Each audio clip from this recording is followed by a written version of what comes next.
കേട്ടറ്റ് category 1, 2, 3 and 4 പരീക്ഷകൾക്ക് വേണ്ടിയിട്ട് 150 മാർക്കിൻ്റെ ഫ്രീ മോഡൽ പരീക്ഷ ടോസ് അക്കാഡമിയുടെ ഒഫീഷ്യൽ ലേണിംഗ് ആപ്പ് വഴിയാണ് കണ്ടക്ട് ചെയ്യുന്നത്. ഇതിനായി നിങ്ങൾ ഈ എംബ്ലമുള്ള ആപ്പ് ഇൻസ്റ്റാൾ ചെയ്യുക. അതിനായിട്ട് പ്ലേ സ്റ്റോറിൽ പോയിട്ട് ടോസ് അക്കാഡമി എന്ന് പറയുന്ന ആപ്പ് നിങ്ങൾക്ക് ഇൻസ്റ്റാൾ ചെയ്യാം. ആർക്കെങ്കിലും ഐഫോൺ ആണെന്നുണ്ടെങ്കിൽ നിങ്ങൾ ടോസ് അക്കാഡമിയുടെ ഒഫീഷ്യൽ വാട്സപ്പ് നമ്പറിലേക്ക് ഇവിടെ കൊടുത്തിരിക്കുന്ന 75 10 15 5 4 8 5 എന്ന ഒഫീഷ്യൽ വാട്സപ്പ് നമ്പറിലേക്ക് നിങ്ങൾക്ക് മോഡൽ എക്സാം എഴുതാനാണ്. ഐഫോൺ ലിങ്ക് ഷെയർ ചെയ്യാമോ എന്ന് ചോദിച്ചിട്ട് മെസ്സേജ് അയച്ചാൽ മതി. നമ്മൾ ഐഫോൺ ലിങ്ക് ഷെയർ ചെയ്ത് തരാം. ശേഷം നിങ്ങൾ ആപ്പിലേക്ക് ലോഗിൻ ചെയ്യുമ്പോൾ ശ്രദ്ധിക്കേണ്ട 1-2 കാര്യങ്ങൾ. നിങ്ങൾ എപ്പോഴും സ്റ്റുഡൻ്റ് ആയിട്ട് വേണം ആപ്പിലേക്ക് ലോഗിൻ ചെയ്യാൻ. ഒരിക്കലും പേരൻ്റ് പറയുന്ന ഒരു ഓപ്ഷൻ കണ്ടു കഴിഞ്ഞിട്ടുണ്ടെങ്കിൽ അത് ഓൺ ആക്കാനായിട്ട് പോകരുത്.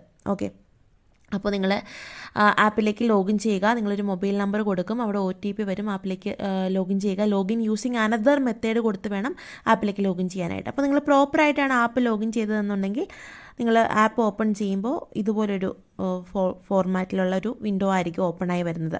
അതിൻ്റെ താഴെയായിട്ട് home, batch, store, chat, profile എന്നൊക്കെ പറഞ്ഞ് എഴുതിയിട്ടുണ്ടാകും. അതിൽ സ്റ്റോറിൽ നിങ്ങളൊന്ന് ക്ലിക്ക് ചെയ്യുക. സ്റ്റോറിൽ ക്ലിക്ക് ചെയ്യുമ്പം കേട്ടറ്റ് ഫ്രീ മോഡൽ എക്സാം ജനുവരി 2025 എന്ന് പറഞ്ഞൊരു ഫോൾഡർ നിങ്ങൾക്ക് കാണാനായിട്ട് പറ്റും. അതിൽ നിങ്ങൾ വീണ്ടും ഒന്ന് ക്ലിക്ക് ചെയ്യുക. അപ്പോൾ ഓപ്പണായി വരുന്ന ഒരു ഫോർമാറ്റിൽ ഏറ്റവും മുകളിലായിട്ട് ഓവർവ്യൂ, കണ്ടൻറ്റ് എന്നൊക്കെ പറഞ്ഞ് എഴുതിയിട്ടുണ്ടാകും. ഈ കണ്ടൻറ്റിൽ ക്ലിക്ക് ചെയ്യുക. കണ്ടൻറ്റിൽ ക്ലിക്ക് ചെയ്യുമ്പോൾ കാറ്റഗറി 3, 2, 1, 4 എന്നിങ്ങനെ ഫോൾഡറുകൾ സെപ്പറേറ്റ് ഉണ്ടാകും. ആ ഓരോ ഫോൾഡറും കയറി നോക്കിയിട്ടുണ്ടെങ്കിൽ നിങ്ങൾക്ക് സൈക്കോളജി, ലാംഗ്വേജ് പേപ്പർ, സബ്ജക്റ്റ് അങ്ങനെ സബ് ഫോൾഡറും സബ് എക്സാംസും കാണും. അതിൽ നിങ്ങൾ ശ്രദ്ധിക്കേണ്ട കാര്യം, ഈ എക്സാം 2025 ജനുവരി 14 വൈകിട്ട് 6 മണി തൊട്ട് 2025 ജനുവരി 16 ഉച്ചയ്ക്ക് 2 മണി വരെ ഈ എക്സാം നിങ്ങൾക്ക് ഫ്രീ ആയിട്ട് അറ്റൻഡ് ചെയ്യാം. ഇവിടെ ബൈ നൗ കൊടുക്കേണ്ട കാര്യമൊന്നുമില്ല. ഇത് ഫ്രീ ടെസ്റ്റായിട്ട് അപ്ലോഡ് ചെയ്ത് വെച്ചിരിക്കുന്നതാണ്. സ്ട്രെയിറ്റ് ആയിട്ട് അറ്റംപ്റ്റ് കൊടുത്ത് നിങ്ങൾക്ക് എക്സാം എഴുതാനായിട്ട് സാധിക്കും. അപ്പോൾ ഈ അറ്റംപ്റ്റ് കൊടുത്തു കഴിയുമ്പോൾ നിങ്ങൾക്ക് ജസ്റ്റ് ജനറൽ ഇൻസ്ട്രക്ഷൻസ് ഒക്കെ വരും. ഇൻസ്ട്രക്ഷൻ വായിച്ച് നോക്കിയിട്ട് വേണം, വായിച്ച് നോക്കേണ്ട കാര്യമില്ല, ജസ്റ്റ് നെക്സ്റ്റ് കൊടുത്ത് നിങ്ങൾക്ക് അടുത്ത പേജിലേക്ക് പോയി എക്സാം അറ്റൻഡ് ചെയ്യാൻ പറ്റും. ഓരോ എക്സാമും സെപ്പറേറ്റ് ആയിട്ടാണ് ആഡ് ചെയ്തിരിക്കുന്നത്. സൈക്കോളജി വേറെ, ലാംഗ്വേജ് വേറെ, സബ്ജക്റ്റ് വേറെ, അങ്ങനെ. അപ്പോൾ ഇപ്പോൾ 40 ക്വസ്റ്റ്യൻ ആണെന്നുണ്ടെങ്കിൽ 40 മിനിറ്റാണ് വരുന്നത്. അപ്പോൾ ഫ്രീ ആയിട്ടിരുന്ന എക്സാം കൂളായിട്ടിരുന്ന് അറ്റൻഡ് ചെയ്യുക. ഇടയ്ക്ക് വെച്ച് ബ്രേക്ക് ആവാണ്ടിരിക്കാനായിട്ട് നിങ്ങൾ ശ്രദ്ധിക്കുക. അൺലിമിറ്റഡ് അറ്റംപ്റ്റ് ആണ്. എത്ര തവണ വേണമെങ്കിലും എക്സാം എഴുതാനായിട്ട് സാധിക്കും.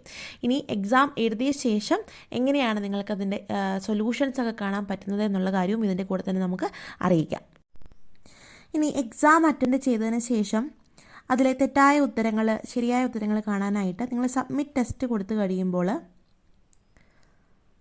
പിന്നീട് ഓപ്പണായി വരുന്ന ആ ഒരു ഫോൾഡറിൽ ഏറ്റവും താഴെയായിട്ട് വ്യൂ സൊല്യൂഷൻസ് ഉണ്ട്. ആ വ്യൂ സൊല്യൂഷൻസ് കൊടുത്തു കഴിഞ്ഞിട്ടുണ്ടെങ്കിൽ നിങ്ങൾക്ക് ശരിയായ ഉത്തരങ്ങൾ ഏതാണെന്നും നിങ്ങൾ ഏതാണ് തെറ്റായി മാർക്ക് ചെയ്തത് എന്നുള്ള സമ്മറി എല്ലാം നിങ്ങൾക്ക് അവൈലബിൾ ആയിരിക്കും. അപ്പോൾ അങ്ങനെ എക്സാം അറ്റൻഡ് ചെയ്തതിന് ശേഷം അതിൻ്റെ ക്വസ്റ്റ്യൻസും ആൻസേഴ്സും കാണാനുള്ളൊരു പ്രൊവിഷനും നമ്മൾക്ക് ഉണ്ടായിരിക്കും. അപ്പോൾ 150 മാർക്കിന് വരുന്ന ഈ എക്സാമിൽ കാറ്റഗറി 3 എല്ലാ സബ്ജക്റ്റുകളും നമ്മൾക്ക് എക്സാം ഉണ്ട്. കാറ്റഗറി 2 ഉണ്ട്, 1 ഉണ്ട്, 4 നമ്മൾക്ക് കാറ്റഗറി 4 ഹിന്ദി